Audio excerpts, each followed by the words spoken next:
Yo, ladies and gentlemen, watu bwana, karibuni sana to another powerful and eye-opening episode of the Real Life Stories podcast. This is the only place where real life stories experience sparks in conversation. Hosted by the baddest trios. This is episode 11. Today we want to talk about the school unrest. School unrest. I go by the name Kute Nelson, the mic magician. Kama kawaida mtongo bana. Mnaleta pale big name, that one beautiful ladies pale nje mnaleta cute. Ama ukipenda mnaleta mic magician. Remember you can also catch me across my social media pages at Kute Nelson or at Kute big name. Right, I go by the name John Alutwin. If you like, you can call me John the Hybrid. Yo, kwache watu wangu wa power. I go by the name Black. You can catch us in all your social media platforms at the baddest trials, at our personal handles at David Juma, that's in X, David Black in FB, and Blacks_Arcade in IG. Yo. Hello, say morning guys. Kidogo already sana tuliwamisha na but still sleepy but sleepy. So my name is Timothy Mondi. Jambo, tunaenda pale IG motion_team. Pale FB utanipata at Timothy. TikTok Moti_001team. Leo asubuhi mzee, we are so much happy to post the case. Other than that, leo ni ile siku tunasherehekea habari. Tunasherehekea nini sasa? Today, day 17th June, was my birthday. Was kind of very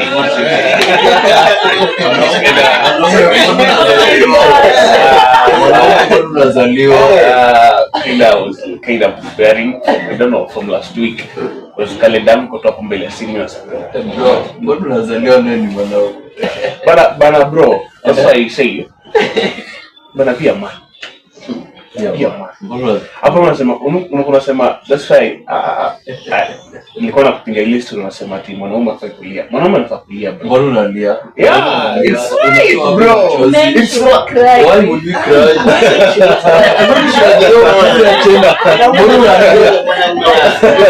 So we know.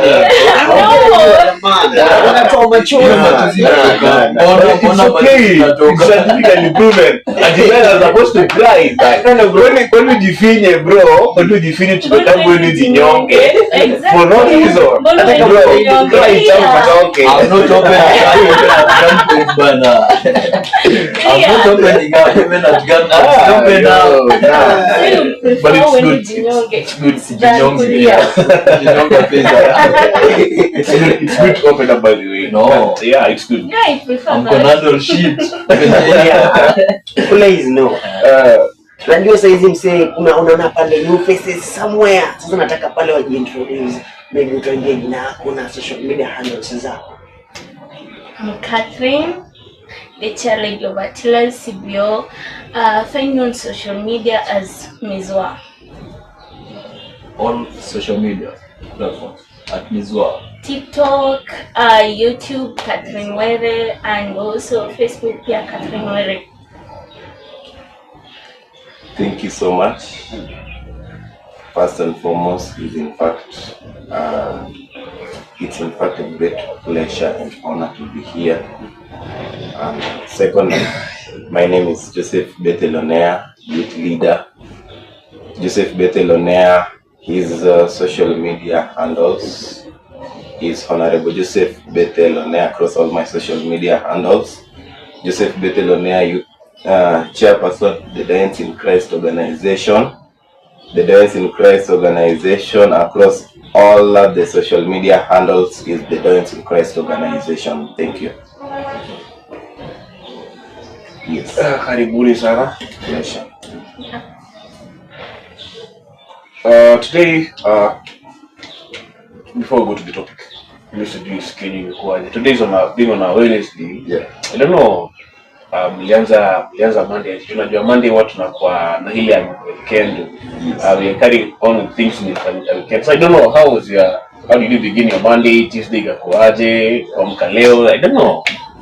Kinda tell us, you guys mlala poa, kulikuwa na itilafu mahali, you had to run somewhere during the night.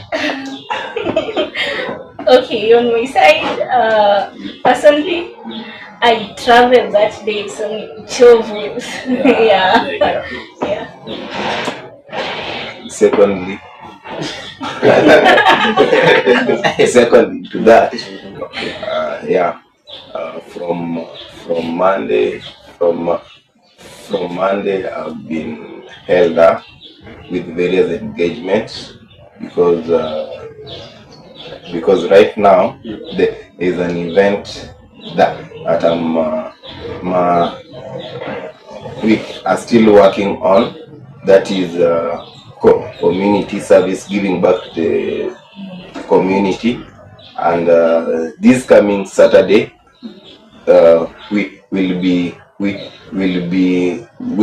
doing it at the Catholic Church parish, whereby we will be meeting our youths together and then giving back to the church as a community. Thank you. Yes. Tuangu wa Mungu, I don't know how it is yenye imekuaje. Mine has been hectic. Busy hapa na pale, sijakuwa around. I had to create time hata hii 6, so najua kufundisha pia si rahisi. Yes. It's a process pia of learning. Kufundisha, and I'm also learning new things. Na nashukuru Mungu mzee. That we are all here. Safe and good. Hakuna mtu mwingine tumesikia amepata mtu mwingine serious mpango. Let you guys do your thing. Okay, mimi wiki yangu ilianza 50. But if this, kuna kitu nimelani wiki because unajua hii wiki kuna kitu ilikuwa inafanyika mahali naishi. So we have got this couples wanaishi pale property yetu. So wasema zuri walikuwa pale marafiki zangu, but wakakuwa pale na marital issues, wakapigana pale. Kabidi pale mimi kama jirani niingilie kati, at least nijaribu. Nijaribu pale kuwasaidia kuleta pale peace But ile ilifanyika on Saturday, si ndio? Now hao watu walikuja pale wakapigana, wakakosana, mwingine akarudi kwao. So juzi jana wakarudiana. No, I'm so surprised. Hao wase wamerudiana lakini hawaongei na mimi. And both of them will come. So I feel like kama mimi ndio sasa the enemy yao katika. Wanasema gajibu si. Unaona mambo ya watu wawili unashailala kwa dume moja. So ingia. Ni mbaya. You realize you fucked up. That's a very big mistake. Unaingiliaje like watu wawili maneno yao? But then again, you know, it's an assumption like wase wanapigana, then you're the nearest person wewe ndio unasaidia, then we assume that hawa ni couples. Nikiingililia mambo yao itakuwa mbaya, then maybe one of them end up ameuawa. Si lazima uingilie kati, at least kujaribu pale kuleta amani. Unajua pale mwanamume ameshika bibi yake chini na mdambi. So kama mwanamume ndio unaingilia kati na mshika ule, unamtoa ile. You're very like you don't interfere with anybody's business. The motive is mind your business. Ada tukipigana tunakanyagana, mind your business. Because if we call the police, then it's you to be arrested. Yeah. But into that, minding your business. Huwezi kaa tu mahali like watu wengine wanapigana ama wanauana, watu menyamaza tu.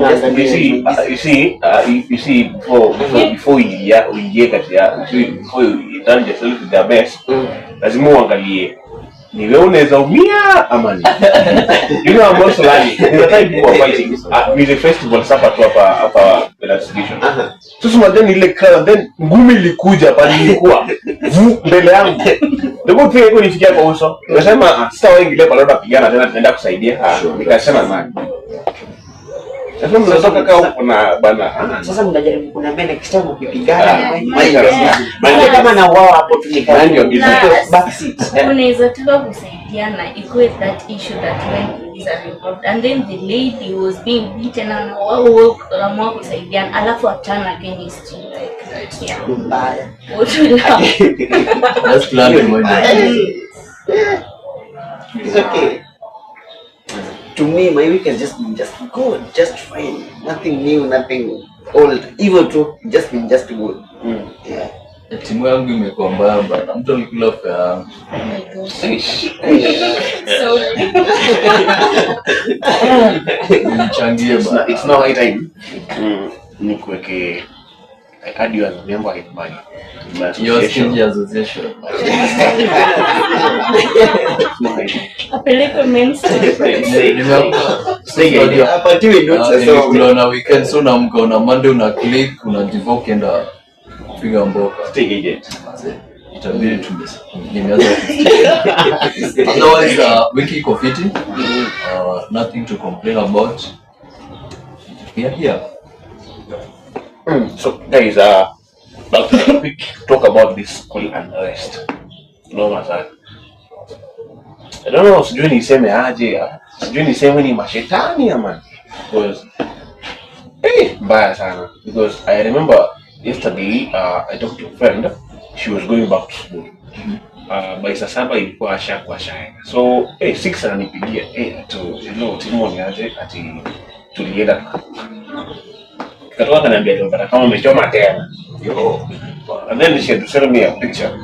Nikamtumia WhatsApp. Umechoma vibaya sana. I don't know. Which school is that? Kenda kwa ametoka kwa Europeans. I don't know. Ni shule fulani huko Kanaile. Nimesahau jina sikumuuliza. But I'm asking definitely ask them. I don't know. What you guys know naje? I don't know. Kidogo nimeshinda kuelewa what's this like. I don't know what to say. Like in the past 2 weeks, over like, let's just say over 200 schools zimekuwa na hiyo issue ya kuchomeka. It's very confusing. Like hatuelewi nini inafanyika, nini inaendelea. It's hard to understand. Almost everyone is blaming each other. Teachers are like students. Parents are also like students. Students are like hatuelewi, watu hatuelewi na hawataki kusikiza vitu tunasema. So it's sort of a kind of blame games kila mahali. What's your take on that? My take on that, number one, school. A school itself is a structure. It's a three-legged stool. Each and that is one cannot do without the other. Meaning that each and every stone has an impact, a role to play. So in this case, number one, these three stones, they both influence the other, both in a positive or in a negative way.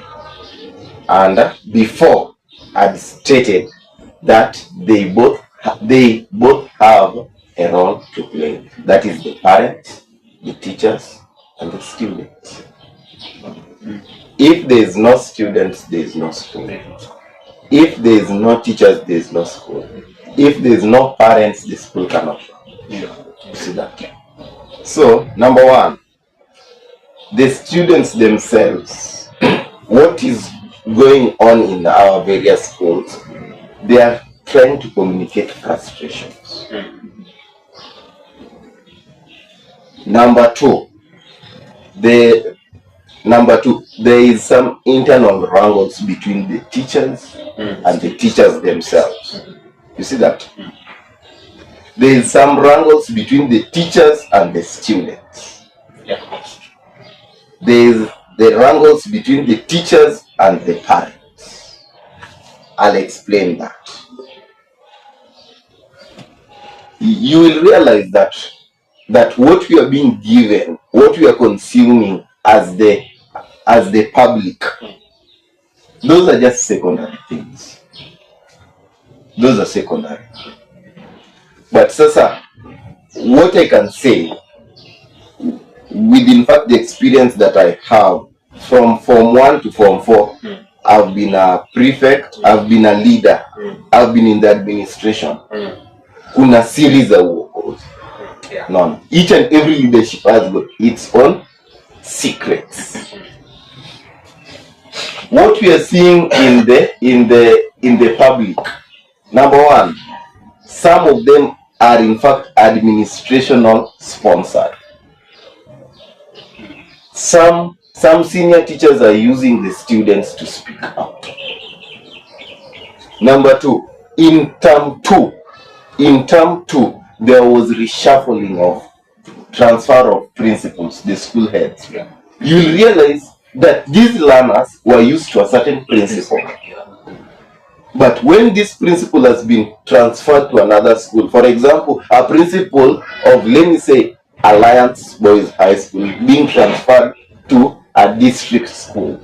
A district school principal being taken to a national school. No. So these learners who are not purpose oriented, they'll be like, does this principal understand the game? Can we trust him? You see that? And that is all I can say for now. But what I can say, the learners are trying to express their frustration. Yes. So, Mheshimiwa, Yes. are you going to say that we are just going to assume that they are expressing their frustration, then leave it at that point? No. At the moment, Yes. they are already expressing their frustrations, right? Yes. So it means we should go beyond that and look for the solutions, right? Exactly. Yes. So what are we supposed to do? Because you said it's a structure, right? Yeah. It's a three-legged stuff. Yes. And every person here has the role to play. Yes. Now, after expressing their frustrations, it means they have communicated, right? Yes. So what are the teachers supposed to do? What are the parents supposed to do? Yes. Number one, Yeah. that is the parents and the teachers there and the learners. Because already Yes. the students have expressed their frustration. They have communicated. Yes. There is something amiss in the Yeah. institution. Now, you parents or you teachers, Yes. you haven't narrowed down. You haven't asked us what is the problem. What are you expecting from us, or what is supposed to be done? Okay. Thank you. Yeah. My take on that, that is what now is leading me to the cause of this frustration. Yeah. The causes of all these things originates from mental health. Mental health in our schools has become a challenge. Some students, most of our learners are not stable mentally. In terms of what? Because you can just wake up in the morning, then you find students. You know, students are funny creatures somehow. You'll find somebody complaining that we don't want to take college, or we don't want to take Githeri. This Githeri is full of weevils. We don't want to take these girls. And that one, I remember in my high school era, there was a time we took all the girls tukaenda tukamwaga kwa dini ya admin. Mbele ya admin tukasema hatukuli sukuma tena kwa hii dini, because before that week tulikuwa tumekula sukuma the whole week. Yes. Hiyo ni term 3 wanasemaga shule imesota. So talk of mental health, aje unapata students wanakaa tu chini, they come up with stuff zenye hata as it makes sense, then they want it to be worked on. Like unapata sasa wamesema hawataki sukuma, na maybe finance pia iko down. Yes. Unapata parents ndio tena wajalipa hivi, because you know an organization can't run without funds. Yeah. True. So talk of is our mental health the main cause, ama kuna some causes here? Yes. Yes. There is in fact some causes as well. Can you maybe talk about the causes before we narrow down to this mental health? Because I think talk of mental problems. Yeah. I don't think if that's the main cause of this. Sure. Thank you. Number one, the greatest foundation is not wealth, is not finance. is self-awareness. True. You see that? When you are walking with purpose, no, you will know your strengths, you will know your limits, and also your weaknesses. Thank you. But in this case, you'll realize that in fact our learners, most of our learners, are being used as a result of the lack of knowledge of their self-awareness. You see that? And being that the professionals that are handling them have already seen that loophole, they're not riding on it. Like right now, there have been transfers of principals to various schools. There are these senior teachers in the school. When a principal is transferred, They are expected to take that position of the principal. Yeah, they want To be promoted. They want to be promoted, or they want to retain their seats. True. So they use the learners to speak out. You see that? For example, in this case, you will realize that in fact the positions that they are holding in school have got influence, has got also allocations that are being made, the privileges. They are using the privileges to speak and to entice the learners. You see that? They're like, okay, for example, entertainment. This new principal, do you know that he does not condone these things, but because I love you people, I must give you. No, he has already won their hearts. So if that teacher tells you that I'm losing this docket, the learners who are benefiting from him will be like, where will we run? So, do you think up to that point, up to where you've talked about two things here, Timos, sijui kama mnanielewa anajaribu kuleta hapa so far ni students na teachers. Unaona kuna venye somebody is using somebody to benefit. Yes. So hapa ni mwalimu anatumia student to benefit. So unaona tukitoka tena ni kama the bad person is the teacher. Unaona ni kama student hayuko kwa hii nini? Kwa hii ngori yote. Kuna mtu anamuinfluence. Yeah. So hapa tunaweza sema ni walimu wamekosa the ethics, ama they don't know whatever they're supposed to do, ama iko aje. Yes. So to that what I can say is that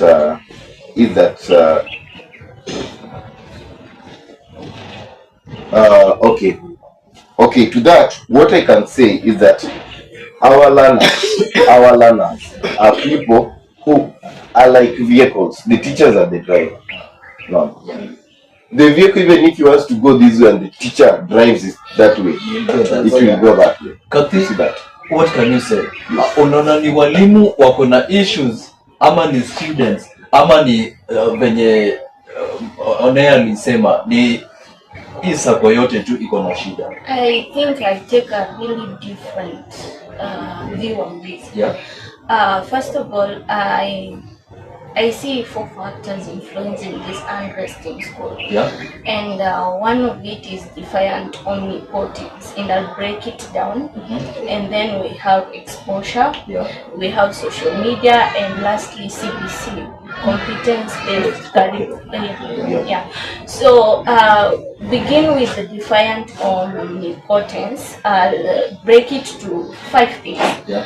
The first one is counter will, and we have childhood omnipotence, and also adolescent omnipotence, and then we have emotional privilege and hyper independence.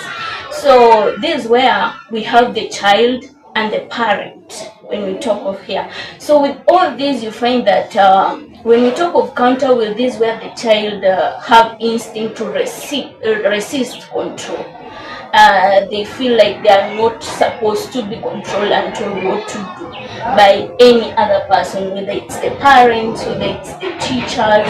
And this comes out as a result where parents allow their children to do and they don't correct them that this is what is supposed to do. I think that is majorly influenced by the background, these parents' fault. If you tell your child this is what you are supposed to do, they'll do it. And if they does something wrong, the parents should correct.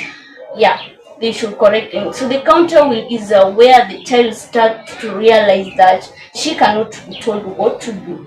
Yeah, and iPad independence is also the same where the child is resist. It's she or he resists what the parents or the teachers tell her what to do. So they're almost the same things. And then we have adolescence omnipotence. This is where the child feels that she is untouchable. And this brings whereby you find that when you talk of emotional privilege, this is where the child and feel like the parent loves the child so much that he or she can do anything without real consequences. So all these are being brought by the background or the environment that these children are being raised. So I think that's a major issue. The fault specifically for me goes to parents, not the teachers. Teachers, of course, are also parents in school, but if in our situation the teachers could beat you and parents atakuambia nini unanikujia hapa mzazi nini teacher. If you're in school, the parents assume you belong to the teachers, and if you are at home, then you belong to the parent, meaning kama mwalimu amekupiga shule ufai urudi nyumbani useme ati and you find their parents who nowadays take action. Unachapaje mtoto wangu, unaona their parents unaanza aje kuchapa mtoto wangu. So I feel like that's the first thing. Parents are the real cause of this issue. They should correct their children, they should teach their children this is bad, this is not good. Yeah, and this issue of children now feeling that they are big enough, like they depend on the same, and these parents loving too much children that sasa unajua imefika wakati mtoto anajihisi ni kama mzazi ndiye anamhitaji sana na si yeye ndiye anahitaji mzazi. Unaona, imefika hiyo wakati watoto wanajihisi like these people need us, they feel like they need, we study like we are their future, so they need us more than we need them. So that's giving children egoistic awaoni, like they don't come to realize like they should do this, they should do this. Watoto wanafaa kwa watoto, they shouldn't assume that they are adults. Children are children and they should know their roles as children, na wanafaa wajichukulie kama watoto. Yeah, and it's the same way. Mi naona tukiwa Raima, for us to wear trousers, we were studying to buy skirts because we were having dresses like, yeah. But I think like your issue, like, and it was very clear that I shouldn't do this, I shouldn't drink alcohol because I'm a child, and maybe if I reach 18 years nitafanya nini. But nowadays children assume that it's there, we can do whatever we want. So yes, I think that's the first thing, and it's brought by the background and also the generation that right now is on there. I think Gen Alpha has that. For our generation, we were very disciplined, so it's our parents' fault for not disciplining their children. And then okay. You see, I think it's not only parents. Let me just kulingana na background mimi nimetoka, let me say the background ingine fiti, it was a kind of very stiff mazo French na so vile tumegrow kenda see teachers pia kuna vile wako na shida na wamelegeza sasa kulegeza kamba. Also the cause of this school unrest, I can give a scenario with me. There's a time when I was in class, model but in patakatu kuna tents or by tents, so we were like sitting in the tents. So mwalimu so amefunga tent hadi hivi side wetu amefunga tent, so like the teacher akaingia tu na viboko like amenichapa tu, and then I don't know, anatafuta mlango Ndio ananiambia ati nilikuwa akishaingia class ananiambia nilikuwa tafuta mlango. So I was like, "Oh mwalimu uko sawa kweli?" And then so he was teaching me physics. So I was like, anaenda shule like the whole school pale ameniona. Ati Timo amenikasirika juu nilimchapa nikitafuta mlango. Like seriously, what's that? What's that? No, just a minute. Adding on top of that, our teachers should be human. Most of them are inhuman. Yeah, true. That's why I told you before. That's why before I said that our learners are trying to communicate something. They do not know their heads. But I said the people who are supposed to be giving direction are now coming as their enemies. Yeah. Right now in schools, if you are close to the learners and the learners loves you, the heads of the school will end up sucking and now leaving the strict ones. So the learners don't know where to learn. Yeah. Me, I have a question to that. You claim that teachers are the problem. One thing, if this time hakuna viboko shuleni, hii time hakuna viboko. Wakati wetu hakuna viboko. Pale nimesomea the principal declared hii shule hakuna viboko. So, yeah, Hiyo shule gani bosi? Karana hapa. Usoma Karana. the system in Kenya hakuna viboko. Hakuna kiboko siku. So my question is, if wakati wetu there were frustrations in school, we had viboko. In fact, me for one, I had a maths teacher who could beat you every day, and hata tunamwogopa akikuja na anakuja class anytime. So we had frustrations. We did communicate our frustrations. You know, we had where teachers could do whatever they want, and at that moment our mindset was, I'm here to learn. No, I'm here to learn.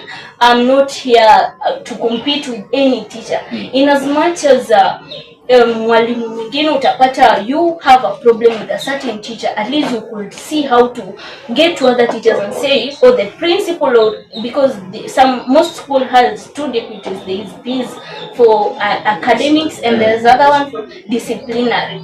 People could see how to plus watu walikuwa najua shule ni shule na kitu imenileta shule ni kusoma, si ndio? What is it that kama viboko zenye sisi tulisema huyu mwalimu tunachukia subject because of kuchapwa kama si ya kitambo, then what is it that is going on that the teachers, because these occurrences si kukula mboga kila siku was happening. Change of principle hatujai kai nayo since 1990. It has been there from time to time.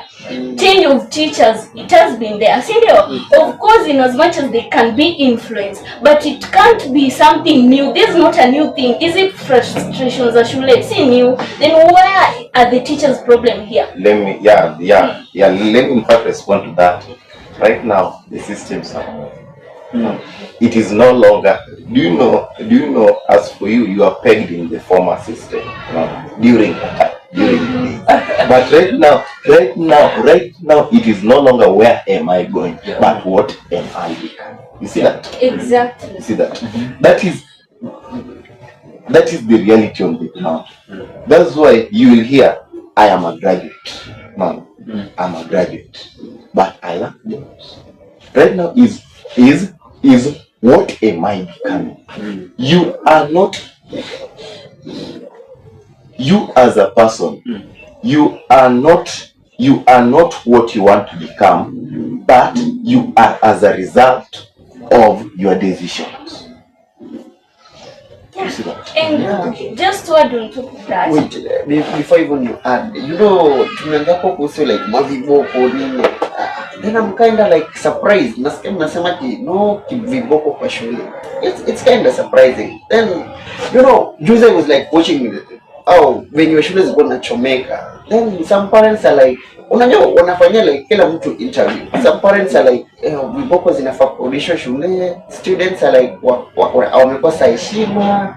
I'm kind of asking myself, wanasema watoto wanafaa kuchapwa, then whose children are these? Sasa watoto wao wanaona hawachapi wakiwa nyumbani. What are they delegating your duty kwa walimu? Not to themselves. Baba mami. Ushaipata hii situation yenye ikifika mtoto akuje nyumbani, hata teacher, hata the parent anatamani hata si wange extendiwa tu. You know, mimi na feel like generation just zimebadilika and the way principals on handles the kids, they can not love it or pindi venye wanahandliwa pale shuleni, because some of these principals they are so Vama archaic. Wako na ile mentality ya kitambo. Nikikwambia unafanya ile kitu utafanya, don't complain. Ukijaribu kucomplain is like unataka kubishana na yeye. That's why unapewa suspension, unaenda nyumbani, hakuna kitu kingine. And now this generation, ni wao ambao wamebelieve kwa ile kitu ya communication. Nikiwa na issue nakuja kwako naongea na wewe.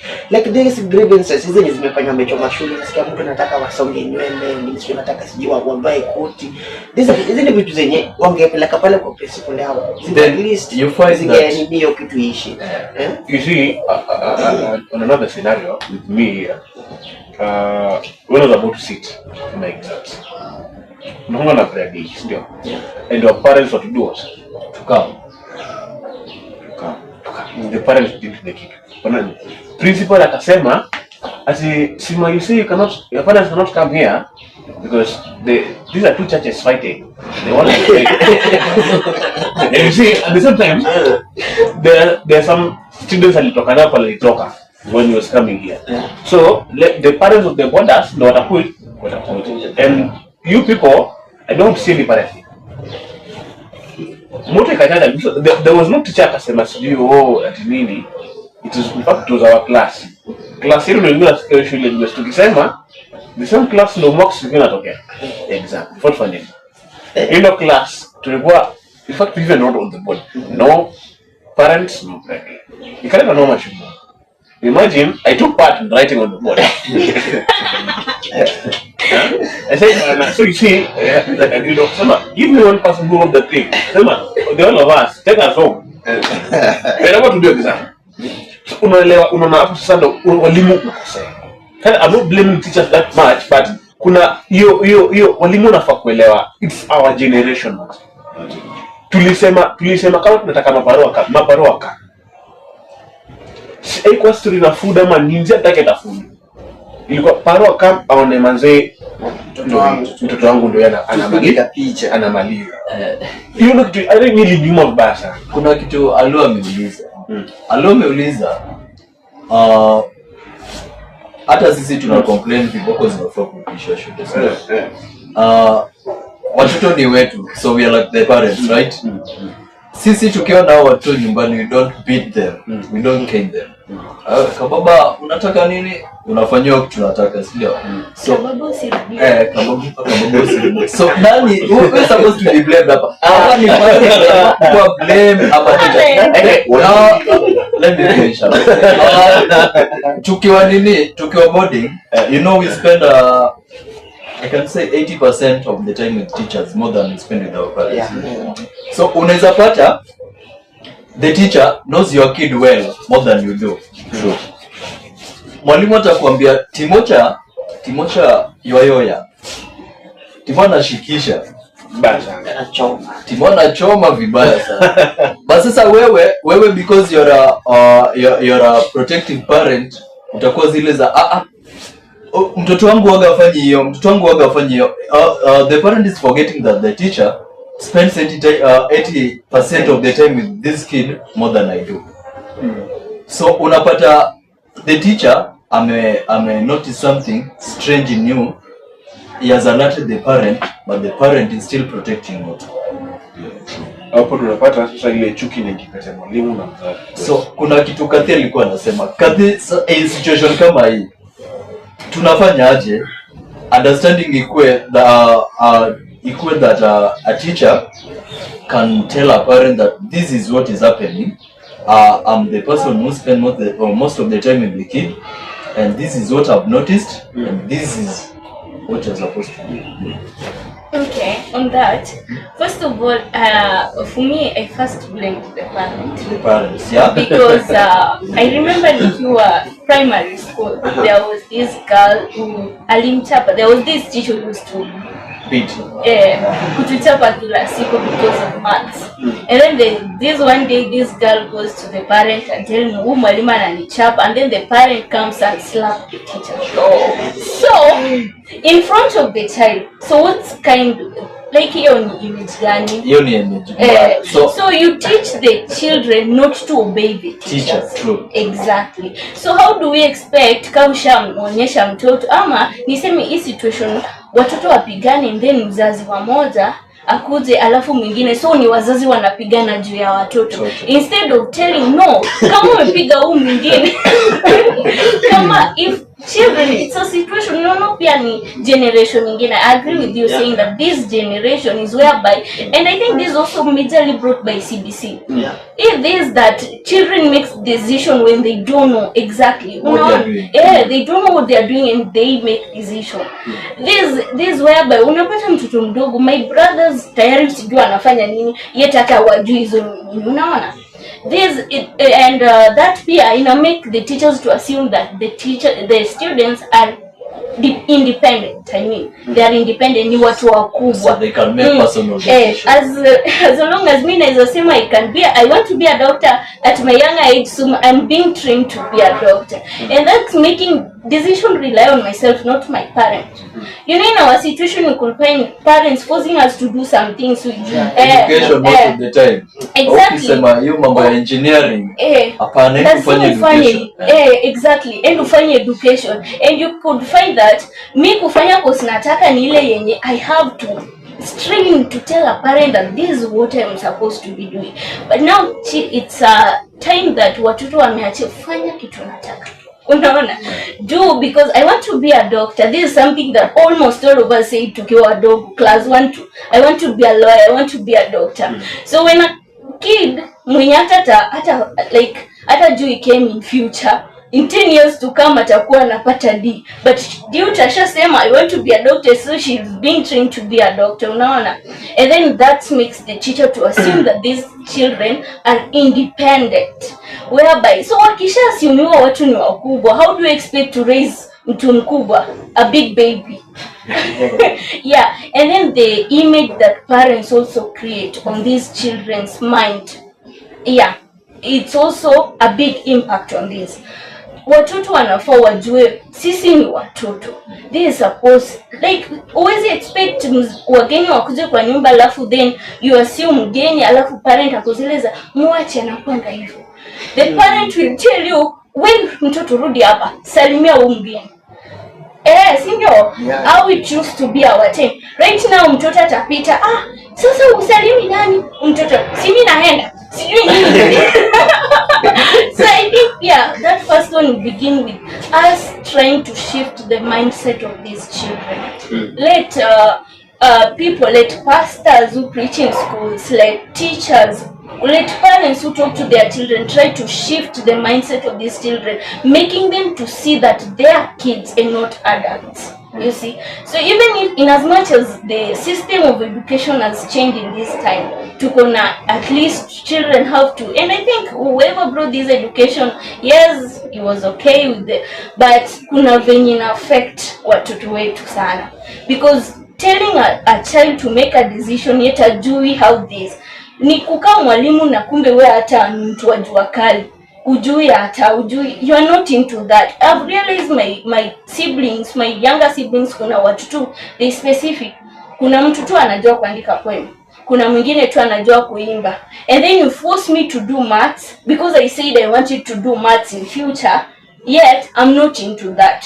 So I think we should, the teachers, the parents should pay so much attention to these kids, and every elderly person pay attention to your siblings, see what they do. Kama mtoto amefanya makosa anafaa rekebishiwe.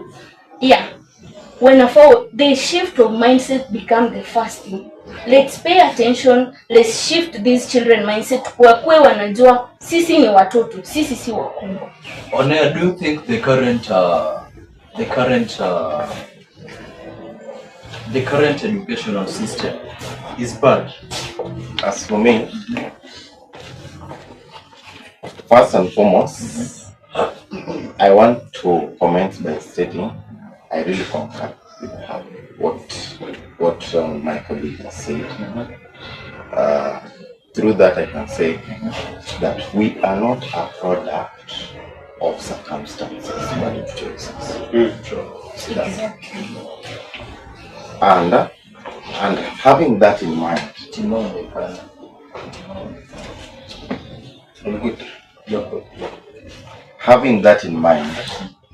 I can say that CBC is in fact a change. Now, so it's a good change or a bad change? It's a good change. But now, the people in the system doesn't know how to go about it and to introduce it to learn. True. You see that? Yeah. So, do you think a government has an hand in this thing? Yes, there's low funding. Yeah. There's low funding. The burden is now on the parent, not the land. So, do you think, can we say that this unrest, it's also caused by the government? Yes, because there's low funding in schools, and that one is in fact resulting to grudge between the teachers and the lands. Because a scenario whereby a parent comes and slaps a teacher before a student, and imagine we spend 80% with these teachers. How do you think your child will be handled? You see that? Roughly. Secondly, there is these matters with matrons in school. A learner is sick, but for this person to be released from school to go seek medication is again another issue. You see that? So the issue is that there is a lot of secrets that in fact the learning institutions don't want to give out. It has remained with them, and these learners, because if you speak out, there's what we call CCTV in the school, surveillance cameras. They will tell you that okay, mmekuja Kimbo, but that one person. Yeah. So the students are afraid to speak out. Motivation. Do you know? When in fact I got into high school or to school, I said that I want to achieve this, and that one became my motivation. My greatest motivation is coming out of poverty. You see that? Leading our people out of poverty. Anything, even that one became my shield in some way. I could not condone some discussions. Defeat mentality discussions. I could not condone because there are some discussions, some immoral discussions from the Nairobians. We call them Nairobians.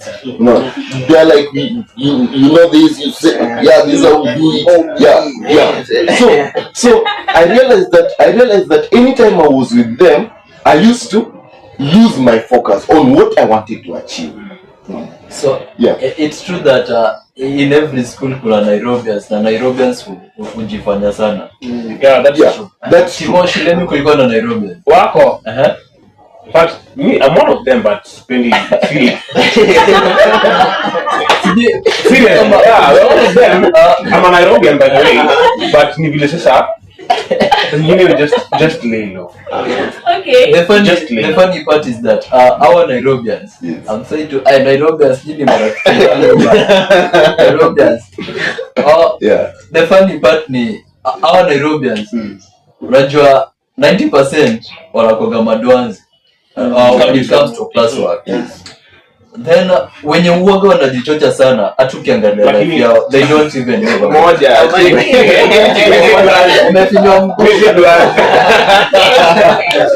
Kabisa Nairobians wakoga mafala sana. So, like okay, mimi ni wa Kayole, mimi wa Mathare,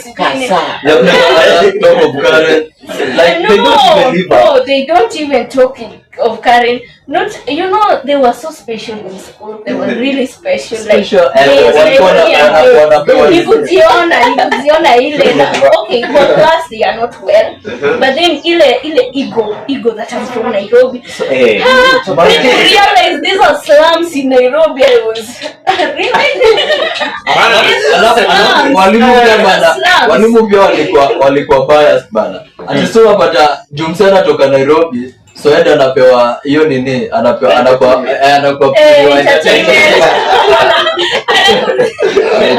kuna chamango naitwa tunacheka, no maybe atawatch baadaye. Alikuwa ananiambia bana, tuko na basic computer knowledge, lakini Judagi period wa nini alikuwa anaitwa Dagi. Atijusa Dagi anatoka Nairobi, Dagi anapewa tu Ministry of Entertainment.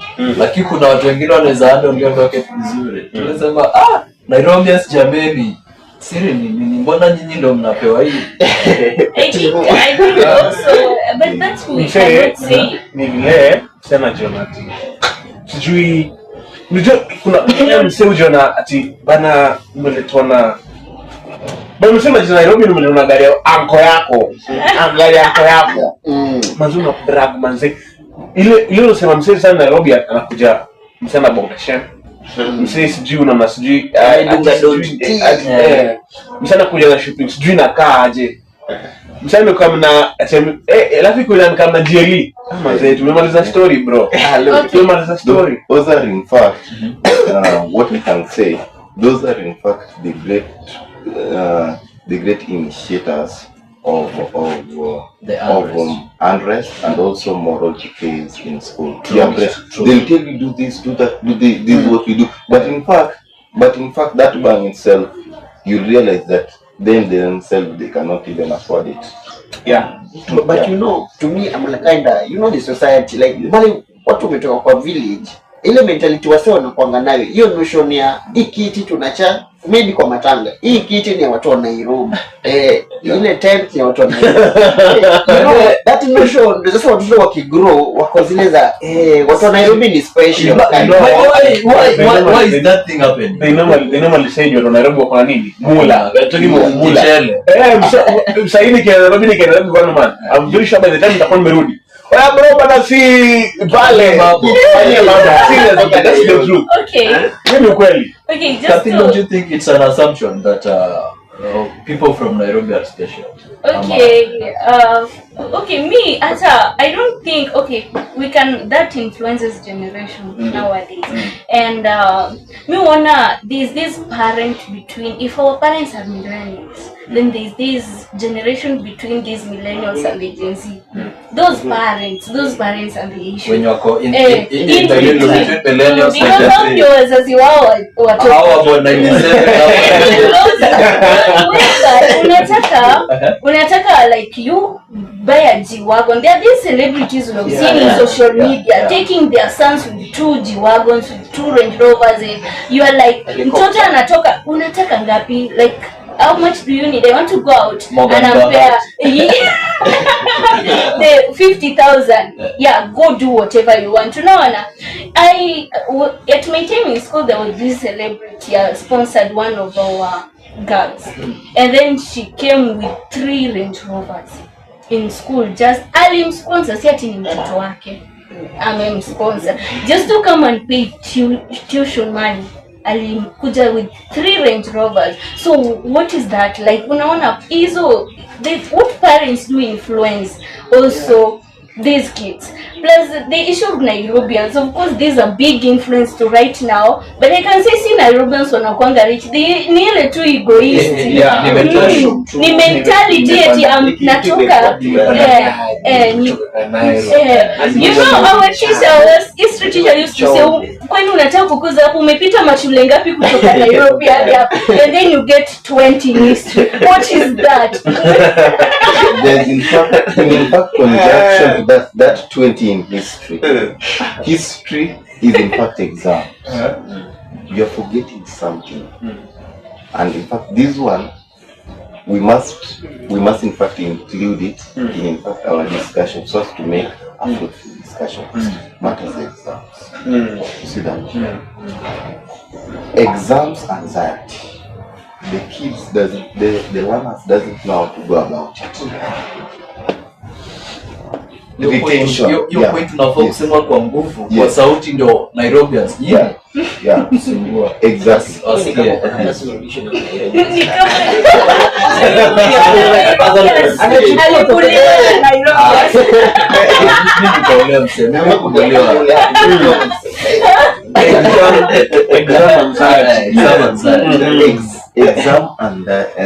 Exam anxiety is the root cause of all this, because students goes to school to learn. You see, and in fact, the equilibrium there is exams. You see that? Yeah. So the exams itself, if in fact a learner doesn't know how to go about these exams, and it is what has taken them to school, they'll resort to other things. Other ways. That's why I will begin by saying retention challenge is a common challenge to many. Being able to learn, recall what you've learned is something we all crave for. Hence, improving our retention skill is a common goal for all. Our teachers, it's not a matter of giving content, but our teachers should at least take the initiative by guiding these learners as to how to apply that content. You see that? So as at that point, I don't know your views about that. First, I want to put this in first. There are schools known for producing good results. True. That's true. There are schools known for producing good results. Yes. So, unapata shule ilikuwa inapata misko ya 10. True? Yes, true.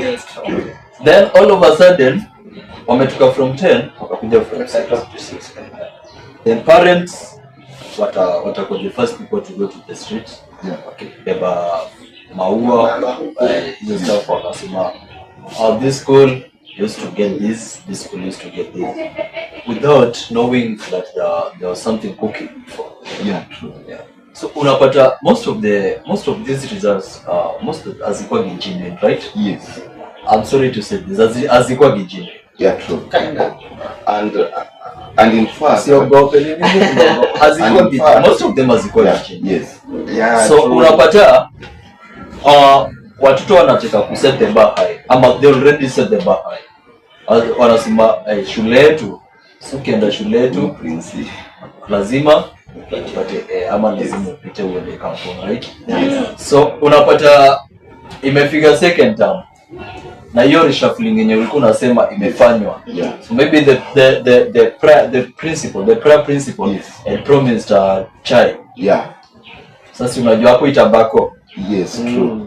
That is the major cause of your unrest. Yes. So utapata hapa mambo itachemuka. True. So watoto walikuwa na expect usipre ataleta stuff. Yes. Sasa mwenye amekuja na new rules amesema ni kichwa kwa kichwa, lazima tumetoa akili. Yeah. So this was my question. In a institution like that, do you think that our parents wanakuwa aware that kunakuwa na malpractices in the schools? Nah. Do they support it? In fact, big schools. Yeah, maybe. Let me tell you, this is what I heard from parents. Upper like sentence. I studied in sentence. So in our sentence, I know primary. So you find that your lot here too, there are people who well top 10. So there was this boy who went to cap subject. And then the parents come back and then to say that tumeambiwa na walimu, the moment you enter that gate, you have a C+ and above. Yeah, so they're very confident that where I take my kid, that's where at a Peter, no matter what happens. And then you find also in schools, I have a coursemate who studied in Pangani Girls, and then they are like, see by saa 3:30 kila mtu anaenda msipatikane library. Unajiuliza maswali. Unlike sisi watu wenye tulishinda library from sijui to 11 p.m. we are still in the library trying to get the concept and the hizo vitu content, I mean. So you find that it's parents are very much aware. They are very much aware. In fact, they believe that nikipeleka mtoto wangu this school atapita automatic. So are they aware that kuna malpractices ama they are aware that hii shule they are doing a good work, like are they pushing the students to attend these grades ama wanajua kuna kitu wanaongeza? Wanajua walimu watasota. Yeah. And in fact they're being asked for even exam money. 5K on top of the exam money ama tuition facilitation fee ama I'm not aware that, but I know they know. So Timo, wazazi wetu ni cause of this problem. exactly. Because mimi naenda kuna tofauti kidogo. Can I tell you something, guys? Mimi parents support your story.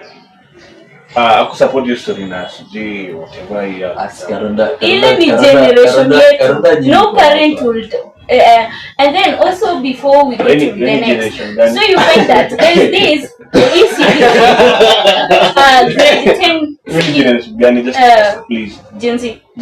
Yeah, so these students grade 10, I hear some celebrities complaining mtoto wangu amepita na amepelekwa shule sijui gani. You see, the parents also know that kama mtoto wangu, because I think ni schools, the government ndiana pea watoto shule in this current generation. So you find that also celebrities try, wakijua mtoto wangu anaenda shule hiyo naye automatically atapita. So they really try so much ndio watoto wao waende kwa hizi big schools that they know it's always 10. Yeah. So talking of you, nani amesema Bethel, you are exam pressure. You know, I'll say different schools. Like, you know, now we are in second term. Yeah, most schools, like most teachers wanna chase kumaliza syllabus. So students wanalala like 11 p.m. mnamka by 4 a.m. Monday to Monday. Imagine, you know, these guys are also human beings. Imagine someone unalala 4 a.m. unalala 11 p.m. It's very tiring. So you know, when they complain. So what has changed? Because kuna watu wamefanya hiyo mambo. Si wazazi wetu wamefanya hizo mambo. That's one thing we need to understand. Unajua watoto wako shule pale wanafundishwa more kuwa robotic than just to reason. Unaona Unajua sasa pale pia wanaangalia nani amesoma kwa certificate. Wangu mkubwa sana amesoma pale kwenda university. Hakuna kazi hapo tu nyumbani. I think hizo ndio vitu zenye sasa zimepala fanya pale zikawa push to an extent that so someone wanafikiri tu wako tu sikitu tena. You know what? They're doing it for formality. You know what is happening? I will in fact commence by stating that a person's need is a person's point of contact. Kama mtu tu amerealize tu need yako akakushika roho, you do anything. Okay. No. These in fact learners wanajua okay, let us sisi tusisumbue at the end of at the end of the year we will be given exams. No. So they'll want to create a good rapport with the learners, with the teachers themselves, so as to get something at the end of it all, not knowing that wanajumi. Yes. Okay, just to say on that, I think it's also mindset with the current generation. You find that pia immaturity. Because first of all, let's say mi wakati wangu I wasn't mature, but I did study ndio niende uni.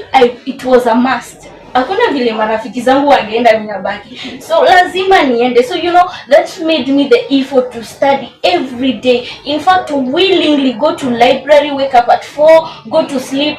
No teacher was there in preps to take you up to that level. In fact, I believe hata sahi hakuna teacher mwenye kupeleka hadi hiyo level. It's the willingness. So I think saizi watoto waoni the effort. Mbona like hawaoni mbele kuna nini? They live in present. They don't work for the future. And then another thing pia niyo tu mindset, alafu awapeani, there's no effort, there is no ile effort sana yenye what do I need to study for. After all, hata nikienda kule hakutakuwa na kazi. So that's brought by mindset, what we hear. Because some parents we kujukai chini hata ukisoma. We also have literate parents. Yeah, we also have, they'll tell you hakuna haja, babako si ameshinda hapa na wewe na kuna degrees 8. So why would you go and bother? We kuja hapo uoshe vyombo ni nini? So Oneya, also in that solutions ni gani? Solutions ni gani ndugu yangu? It's a menace. It's a menace. And it's not stopping intents. Because si umesikia timu amesema ati kuna beshtaki alienda shule. Kufika huko kapata imechomwa. Watu walikuwa wanasema sijui children ama students should negotiate with teachers, but mimi I didn't see that in our time. Mwalimu hata angekuwa na yote angeka anasikiza ni au unataka kumwambia ati no, utapigwa. Solutions ni gani ikute? You know, there's this thing we've not said. Our snitches. You know, in all these, you know, when we're in school, kuna you believe, kuna betrayers, kuna traitors, vituka hizi. In all this, we've not had anything. Do you think, guys, watu wangekuwa like kwa hizi shule, like let's say utumishi for example, singesave au madema wangekufa. Do you know? We used to say, by the snitches au snitches. Tumepiga dili yetu tu, then katia akaenda kambia teacher Omondi. Omondi akajua rada, then I think with our time we had that. What is happening right now, there's what we call coven. Sure. Coven. So hii kitu tena we can narrow down into cult. Exactly. Exactly. But we say need to be right, tukianza pia kusema kwamba maybe gava pia kuna vile umeelekeza kidogo, because ukianza kuangalia with the history utasikia pale kuna shule zingine zilichomeka kwa nyuma, Kiamburi girls, kuna Boy Girls, kuna Sumbe, kuna Hills Academy na kuna shule tu kadhaa tu kwa nyuma, and there was nothing that was done. Kuna kitu kimefanyika. Gava ilikuja pale kasema sijui tutaweka rules zingine, sijui kwa nini sijui itakuwaje, na hizo vitu hatujaona. Again, gava kuna venye sijui ilisema sijui the kids, yani kuna tu vitu vingi walisema, lakini kwa hizo vitu zote kuna kitu kilifanyika. Ule tu right pia tukisema pale gava pia wamekuwa the course of it yote. Yeah, I can say kidogo wamelegeza kamba. Because I think even the school administration mwanzo pia imelegeza kamba. I think the kitchen na pali sijui things to do the electronics, I think anywhere near students. It's not supposed to be any. Let me tell you. Sai stima, ndio kuna let me tell you. Walikuwa nasoma. Wale watu walikuwa I don't know, they were like electricians wenyewe. Yeah.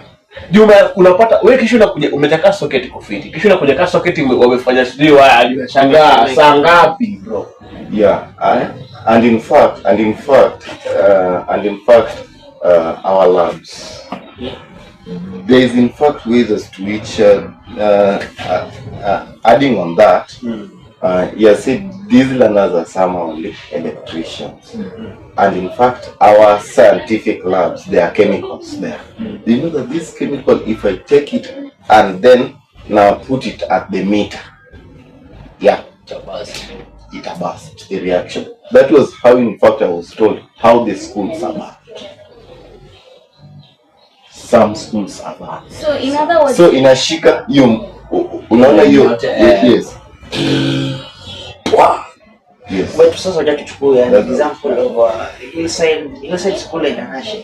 You know, it's now almost one year and some months. Unajua up to now gava bado hakuna kitu vya hiyo ileta hiyo moto. Hawajajua because lakini 21 kids pupils walikufa kwa hiyo moto. Unaona our teachers some only, that's why like our teachers should not be professionals but parents, mothers. You'll get that when in fact those things happen, you will not be allowed to capture it. Utakuna defeat. You see that? So there are some information the teachers themselves, they are concealing. Yeah, and thereafter we are in fact governed by democracy constitution. No. You cannot detain a person unless he is Proven guilty. No. So it's giving the government challenge to address these menace. Personally, I think this country, democracy too iko. Then talk of tumesema hii mambo ya do I say it's negligence ama ni because unapata wenye wako in charge of the schools, Yes. unapata mtu hapo lakini hatajifuta atukianza tu from the top. Mimi when it comes to scrutinizing this government, nusema hii government failed because PA wa preso huyo Faruk Kibet yanasema canteens Zinauza kiberiti. you know, apie ni class 3 dropout. Ni mbaya. PS education unapata hata hakufanya anything related to education hakufanya. So kuna unaona tukianza juu like hii kitu itakata cross gava, itakata cross maparo. Sisi kama youths in the society bado au students. Juu unapata PS ajui hata what is expected of him in the docket, The job description. So unapata pia nasema vitu zingine za canteens have been there since time immemorial. Canteen inauza aje kibere, Inaanza aje? then unapata I saw Murkomen anasema ati currently unapata wali mwenye wanafunza asijui ni majenzi so jenzi ati hawezi handle our nini, hawezi handle our kids, ati hawezi handle fellow jenzi ati za mtu hata anaambia kama ana handle mtoto kama Can I say something? Umesema gava ilishindwa weka guidelines. That's the first thing. Imeshindwa kunini nilizichomeka vile vitu zilikuwa. Wanasema kama mimi ni mwizi nimeiba. Hakuna mtu atajua kama asipokuwa ni mwizi mwenzangu. Atakuja seme boys ndio hapa ndalipita akafanya hivi na hivi. So Gen Z to Gen Z. Jinsi akuja seme like sasa kama hivi neza angalia vile vitu zina I can add up things by the way. I don't know, it's kind of not my thing but I can add up things zionekane. I can shed some light niseme hapa option ya kiberiti sioni, lighter sioni, kama unapiga search kwa sioni hapa, kama si fuel sioni hapa kasi stima sioni, unaona. So ni mwizi anajua vile mwizi alifanya nini, alifanyista amali. I think my opinion ni tuseke millennial sana, kama the head of the school atakuwa millennial, hapo ni principal wa kiango ni sawa chakwe, but tukue na ka Gen Z senior teacher ka Gen Z mahali hapa mwenye pia ako neutral, set ako neutral side, like seme ako anasikiza the both sides, anasikiza huku na anasikiza huku, uone vile they can work things out, unaona. Ndio student wasiumie, ndio pia wasiblame shule pia, unaona. Kids are free na wenye kitu ikifanyika ama hapo ndo watu kwa free sema atisha tunaona ni hivi na hivi, they can find a solution and say okay, this one cannot make but we can do this, unaona. We can do this, ndio ile ifanyike. Kama mtaki mboga basi tupige cabbage basi, kama mtaki githeri tupike asata rice, tupike ugali beans, simple, watu wakule. But talking of food, unajua kuna like wakati like some years, ni last year ama last year there are some schools zilifungwa because of foods hazikukua, that ati hakuna hiyo ndio bado kitu Oneya alisema capitation. Bro, hakuna venye hakuna, you know, health, education, hizo ni some two crucial nini sectors zenye zikikufa manze hakuna kitu. Na the current situation, health is in the pit, education is in the pit, because you can't tell me wanapeana capitation ya 92 to schools primary schools mwanzo unapata ni 25. That's for a whole fucking year. Ni mbaya. Then unapata kwa state house wanaongeza nini allocations. Unashangaa hizo ni za nini? Hizo ni za nini? So hii gava bado wanafai. So just to say on government, Etimara Gen Z or easy control, I think that's an excuse. That's an excuse, a fucking excuse. Yeah. Plus, the government, I can't talk of issue of compensation to do with the Russia's issue. We can't compensate like our like okay, parents. I heard parents who complain from that time our they were compensated up to date. In fact, this one makes them remember the current situation, makes them remember at our time. Like whatever happened before. Yeah, so I think the government also, and then kuna the CS that woke up Sasaban and announced, was it schools were supposed to be open or they were supposed to I think it's the same CS. Ogamba. That guy Imagine 12 midnight. Meeting my question was, ilikuwa amelala sija mention schools are supposed to be open. What exactly happened that yenye iko na communication nini imekuwa set aside for official announcements. Anamka saa 6 na announce. What happened like? Ni kama kuna kitu alianza. So I think if first of all these CEOs are appointed by the president. For me, the president is not an issue. This by anajaribu ku fulfill to his friends. You know, remembering your friends when you get the chance. But angali the qualifications of these people, because why would you, there's my lecturer who says I take diplomacy and international studies, so there's my lecturer who say he had all the degrees and yet akuchaguliwa kukuwa ambassador to a certain country because he wasn't known by the president. But the person who was chosen instead of him was a class 3 teacher who campaigned for the president. Class 3 teacher. Grade 3 teacher. So I think you know, I saw Sifuna the other day talking on disaster management. Most of them had degree in history, degree in journalism, degree in CRE. So my question is, with the CRE, how can you manage disaster? That's the woman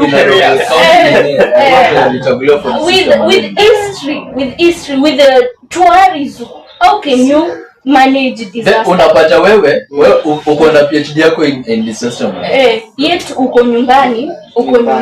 So it's high time also we hatusomi ndio tukae nyumbani, and it's time hatuna connections. So this time we say if only you have connections, that's when you get a job. In fact, most of us say that hata tukisoma, will we really get this job kama hatuna connections? It's high time the government focus on learning people.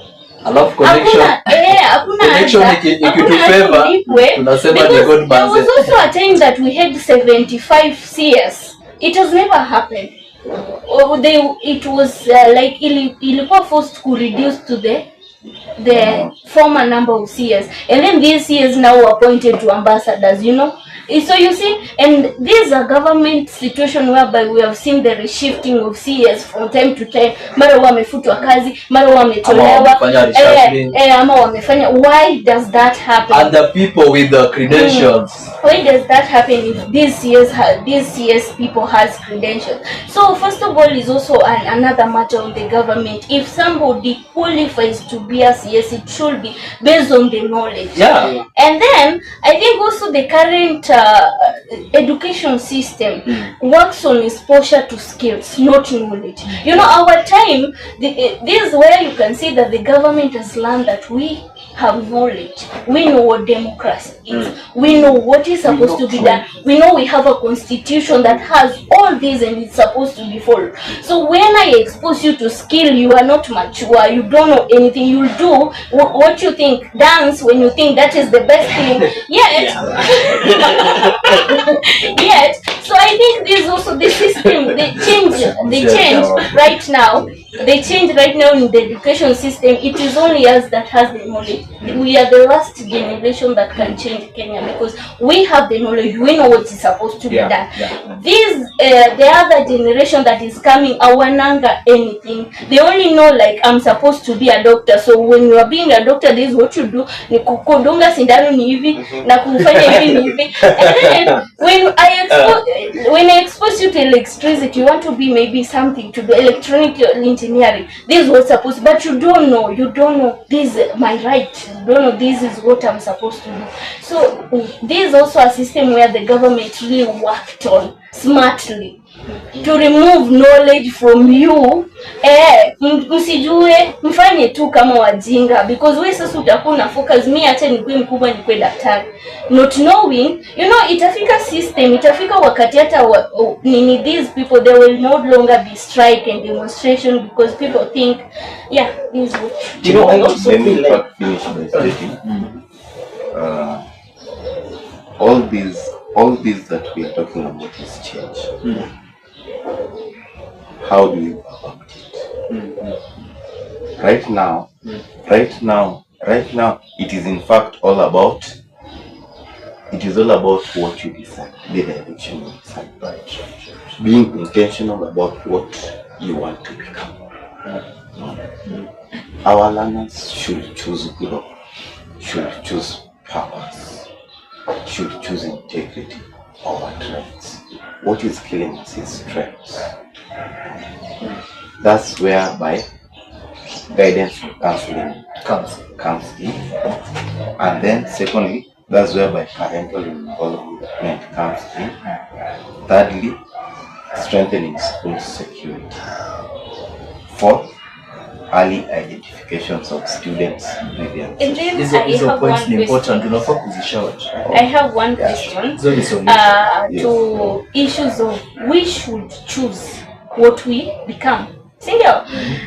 At this moment, I have a stage whereby I saw myself mature in primary, yet I was only studying niende shule bora, not kwenda bora shule. And when I reached high school, I saw myself mature because I was studying, yet nilikuwa na ile mentality lazima ni join university. And then at this level, I have another work on poverty. Unaona? I have another theme.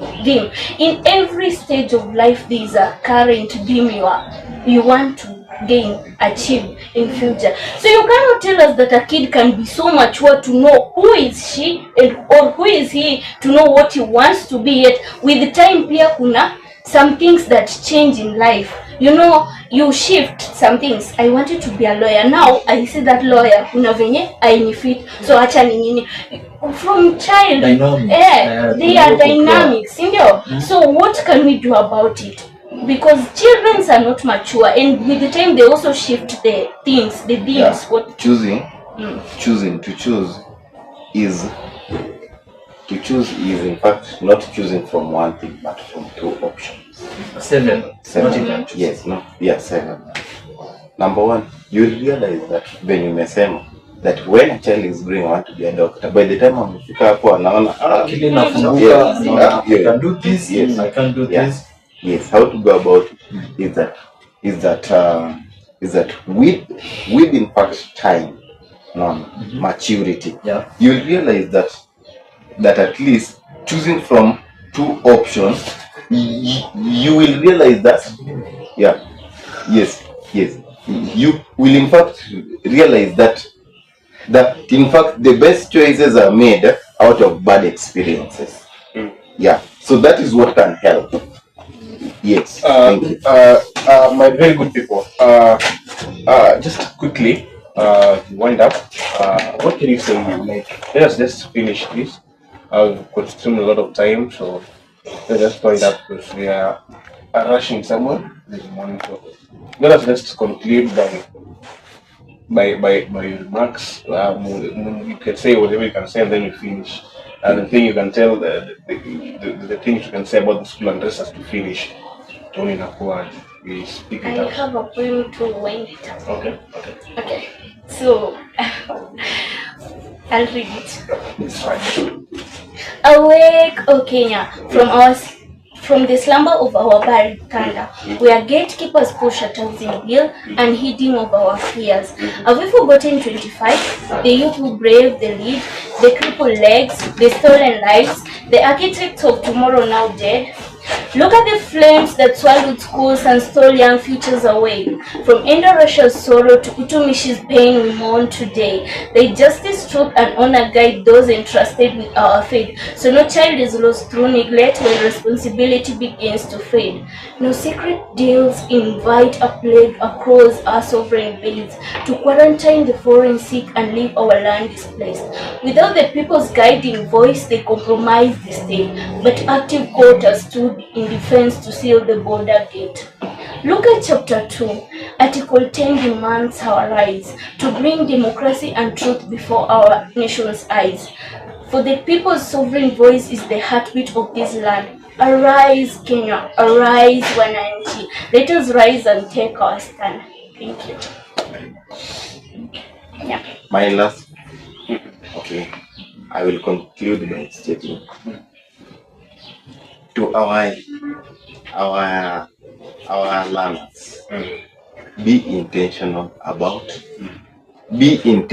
about who you become. Thank you. Well, guys, it's been nice from the baddest trios. Asanteni sana wageni wetu. We actually enjoyed some muda ndo to cut short, but I would like some other time. We meet again. I think probably we can give guys for next week. I think on Saturday. Yeah. We can look for another Saturday and then we finish what we started because of time. So it's been a pleasure having you guys. Yeah, asanteni sana. Thank you so much. Majority ya mkamapema, but it's okay.